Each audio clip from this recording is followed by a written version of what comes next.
It's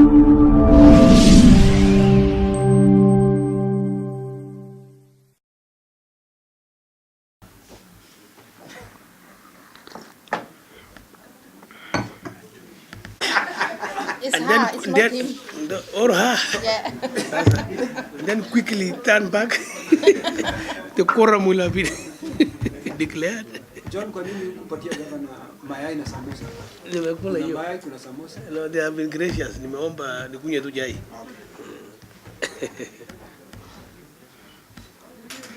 We want to go through it one by one so that we can decide whether to proceed with it or not, because clause 3 says that the matter is not before any investigative institution, constitutional body, or before any court of law. I want to confirm to you that this is not the first time I have appeared in Senate committee about the same. It was raised in May this year when I appeared alongside, when I appeared also to answer audit queries for my county for the year 2017-18. I can confirm to you. Did it come as a substantive matter? It was discussed substantively, although it was not a matter. You know, in the course of dealing with audit queries, it comes as a matter. So that was dispensed of that time. But I can tell you, EACC are on it. So when the alleged petitioner indicated that it's not before any investigative institution, he didn't do his work right. So I have appeared before the EACC twice. So I don't know what is appropriate to discuss here, because I appeared September last year, I appeared September this year, and I have my statement here, which I don't think is good to provide here, because the body is at an advanced stage to finalize their proceedings or investigation. So in Senate and Parliament, when the matter is before an institution that is mandated to investigate, what do we do? And so that and then lastly, the first statement he has put there is incorrect when he says that he was elected and deserted duty and he has been uninstalled. It's not correct. The deputy governor has been coming on, off, on, off, on, off. So those details I submitted into the to the EACC and so on and so on. So what we need to dispense of is this. When an authoritative body has taken over to discuss a matter and they're about to finalize it, is it allowed by law for me to proceed with it? When a governor, the decision of the court, because one of these institutions, they have the authority and the capacity to handle the issue. They will not be most of the time listening to what the issue. Governor, you can proceed without giving the details in public. Maybe you just give us. I proceed, or any other member? Okay. Mr. Chairman, sir.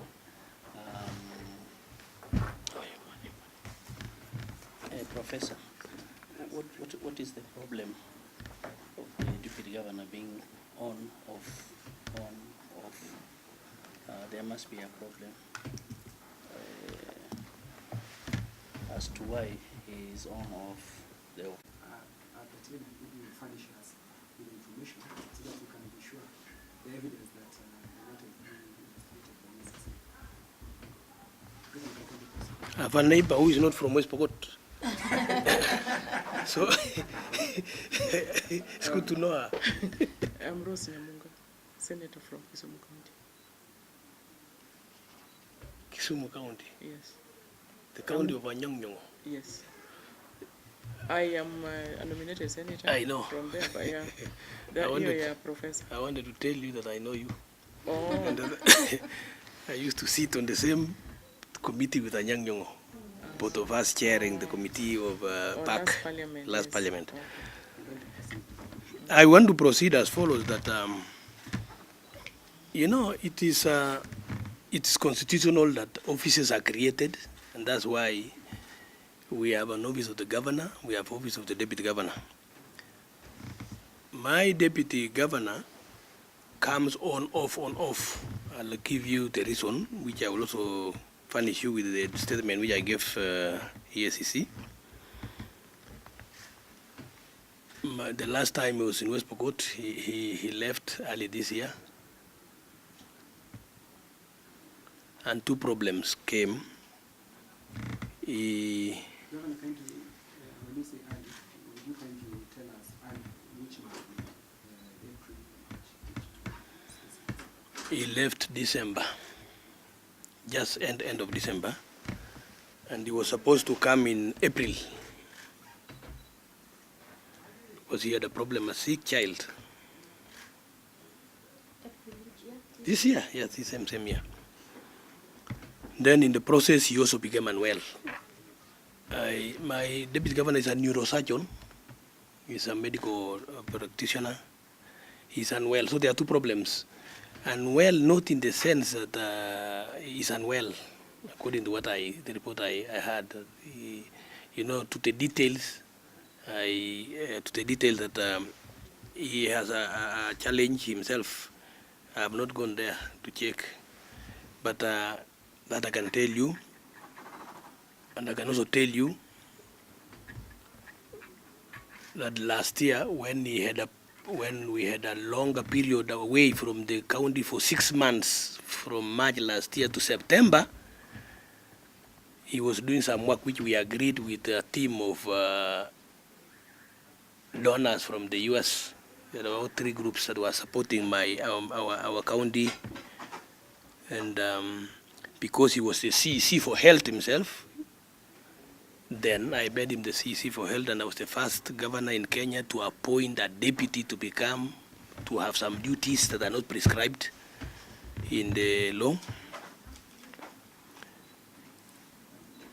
The equipment and medical equipment he sourced for us arrived in September last year. He delayed after the equipment arrived. He prolonged his stay. So I told him we can no longer now have any reason to explain to anybody in West Pokot why you should continue being paid. Then he said,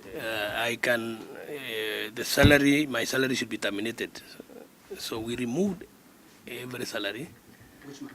September. End of September last year. Up to date, he's not earning salary. And even then, that time, whenever he flew out, he never used any county money. No Kenyan money was used for air ticket, for lunch, or for anything called per diem. Kenyan money, money in West Pokot is not our money. It's a Kenyan money, yes.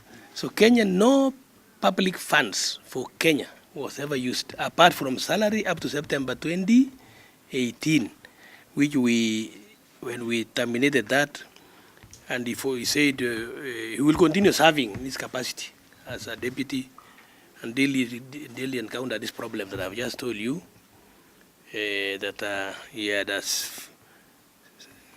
almost 6 months premature baby born, and then himself developed a problem. So that's why I've told you EACC also are on the case. They are about to conclude. And Senate, which is also Parliament, there are things that you cannot do. I cannot sack him. The law doesn't allow that. There are procedures how a deputy governor is removed or a governor. Yeah, so, and he has not done anything apart from being absent. He has not taken anything from the county. So we want to know when he's coming or when he has recovered and so on and so on. So further details can be established when that can happen. Or you take a flight. Senate, Parliament can actually go and proceed to follow a matter in and outside the country. So that may be. And I don't know whether that's also the direction ESCC will take. I don't know. So in essence,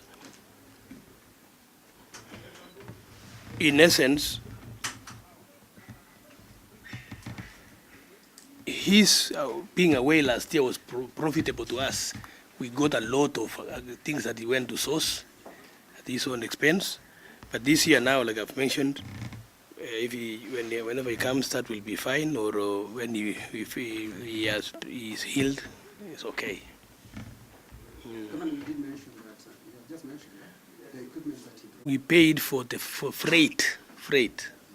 Yeah, freight charges. It was around 3 million all the way up to West Pokot.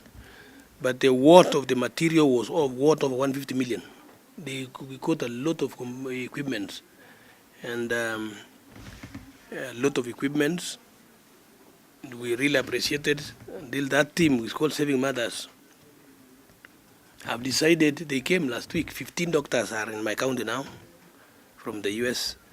They're doing a lot of operation relating to matters. These challenges of fistula, they are very good at that. So that's what's happening. They have now even decided to pay for my air ticket. I'm going to give a keynote speech. I want more money to come.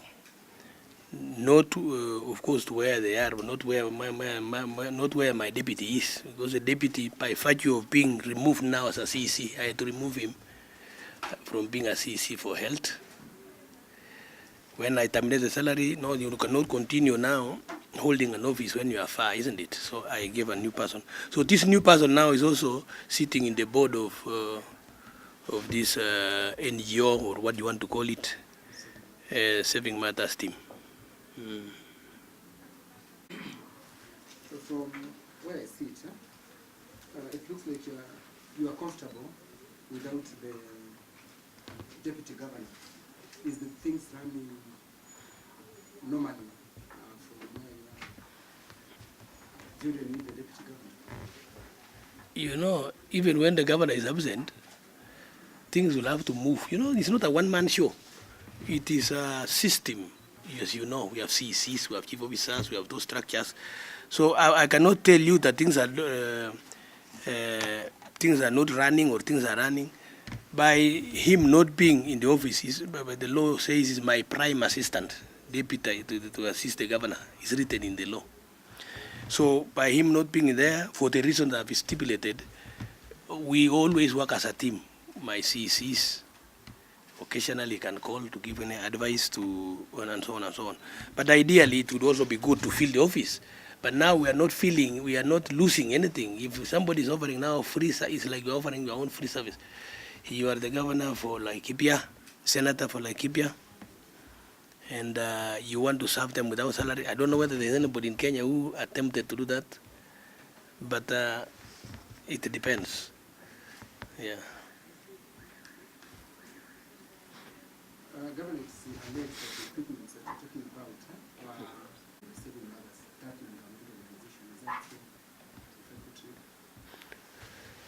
Procured, I don't know whether it's procured. I've told you the deputy then was a director with this team because he was a CEC for health. So together with very many others, it's not Saving Matters alone. I'll read for you.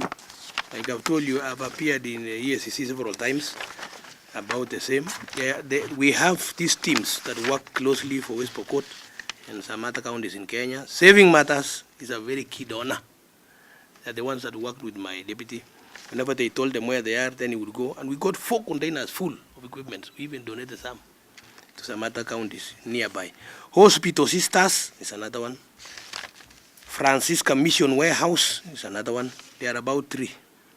So that is what happened. So whether they use their money or not, of course, this equipment that you are given sometimes is second hand. But these donors do what they do, they repair it. They make sure that it is put to the top use before they give. Otherwise, we don't allow Kenya Bureau of Standards and this poison and something board. Don't allow that until they check and the certificate is given. Talking about equipment, could you give us an example of the equipment that contains the There are so many I cannot be able to name them. There are very many. Those lab equipments. Yeah, there are very many. And then because we also deal with mothers, we also have these top delivery beds for maternity. There are very many. We have other equipment. I wish I brought the photo, which I didn't bring. But they are there. Senate Committee also of Health. They came. Yeah, I was among them. You are among them. Yes, you are among them. So you can actually assist me by telling them we saw the equipment came. Yeah. Yeah, thank you so much, Chair. From the explanation that you've gotten from the governor, first of all, we all know that being a deputy is a constitutional requirement that the governor should have a deputy. And from the explanation that I'm getting, I think it is very clear that the governor for West Pokot maybe does not have a lot of interest in working or staying in Kenya, from what I can see. And maybe he thinks he should be in the US where he is, and I believe he must be doing his work. I'm not sure about that, but I can deduce from what's happening. Because when your child is born premature or no father stays at home for 6 months to help, because the child is in the hospital under the care of the medics. So that really, to me, it's not a very good reason for him to stay away. And now he is not well. Now, and it is also constitutionally required that the deputy has to be there. And we are setting a very bad precedence, even, for example, Nairobi. We are belittling that seat, meaning that it doesn't matter whether there's somebody sitting on it or not. So in my view, at least I want to thank the governor, because at least there was a portfolio for his deputy. But most of these governors, deputies, I think we should put the law in place to take care of them and to make sure that they are accountable. But the way it is hanging. And I think it would only be nice for the deputy governor for West Pokot either just to resign. And the governor should be able to talk to him, because they are in good working conditions, and he's helping. Even as he stays there, he will still help West Pokot, because that is his county, and he has very good intentions for that county. But the most important thing is he should be asked to resign. If there is no proper mechanism of removing him, he can be asked to step aside or just to resign, continue with his work, so that the deputy governor, because what happens if the governor is also not available for anything? And I'm not saying the governor, you're not going to be unwell, you will be fine, but it can happen, and it's a requirement.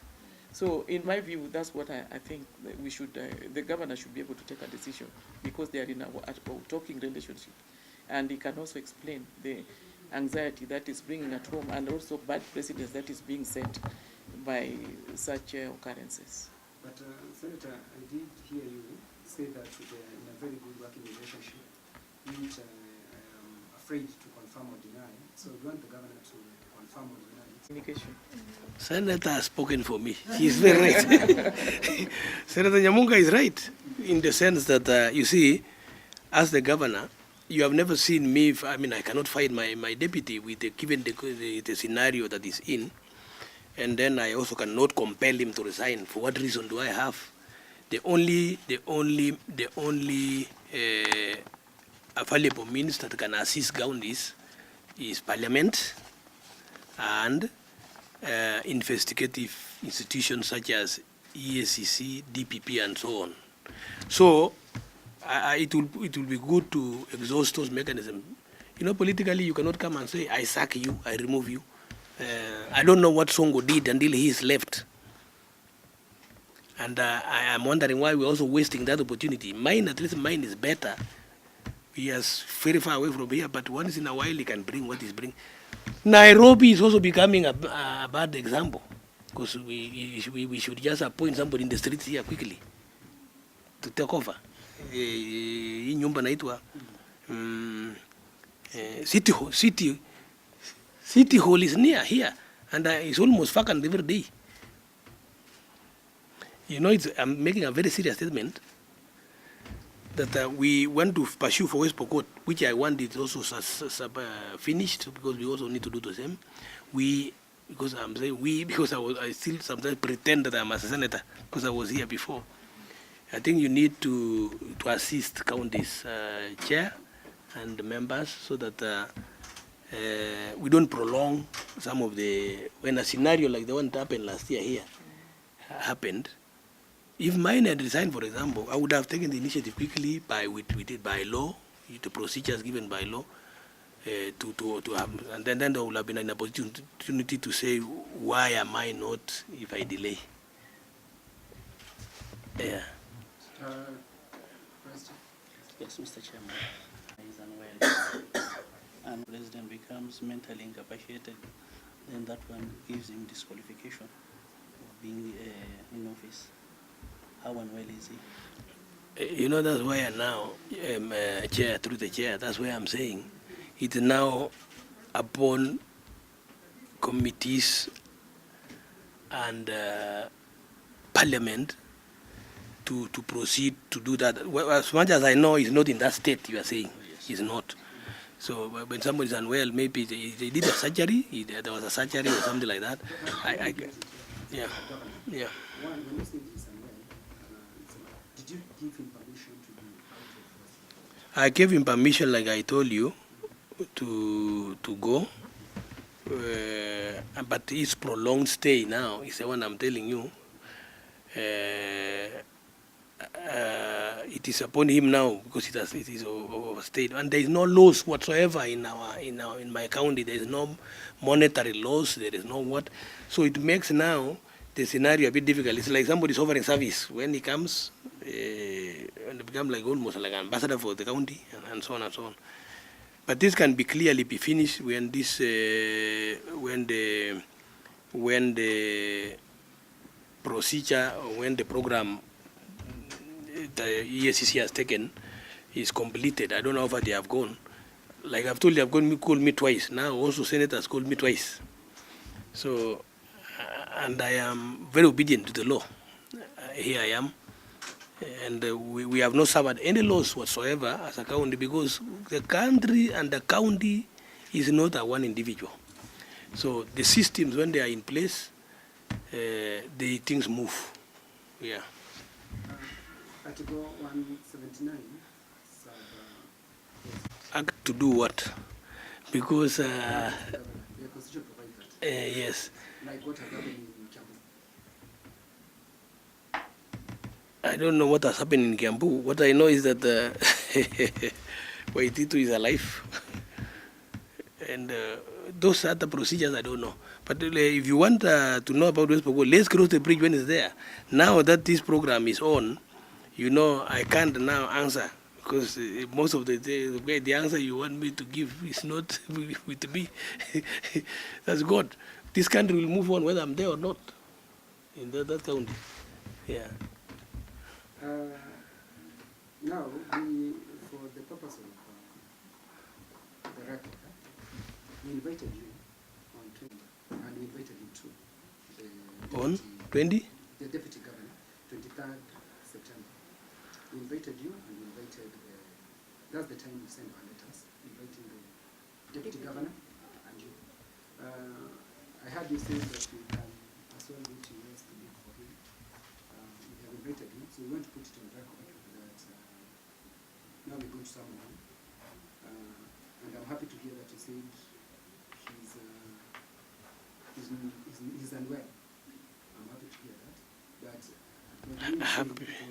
he was unwell sometime back. Now I think he's okay. Yeah, I think you should say you are happy that he's well. I said what? Unwell. Oh, sorry. Yes. Sorry. We're happy to hear that now as well. We're going to invite him. And, but Governor, you are not answering my question. The question of his principal assistant.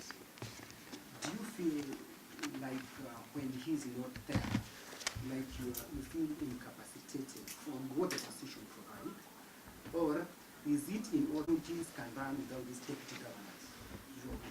Because for now you have been without the deputy governor, although the Constitution provides that you need a deputy governor. Do you think they're important? Chair, I don't know why is that copy of the Constitution. We need to read it. It says, and that's what we tried in the previous, the first Senate. Was ours the first or the second? I hear there was one in 1963. The first one in the new constitution. Yes, the first one, the new constitution.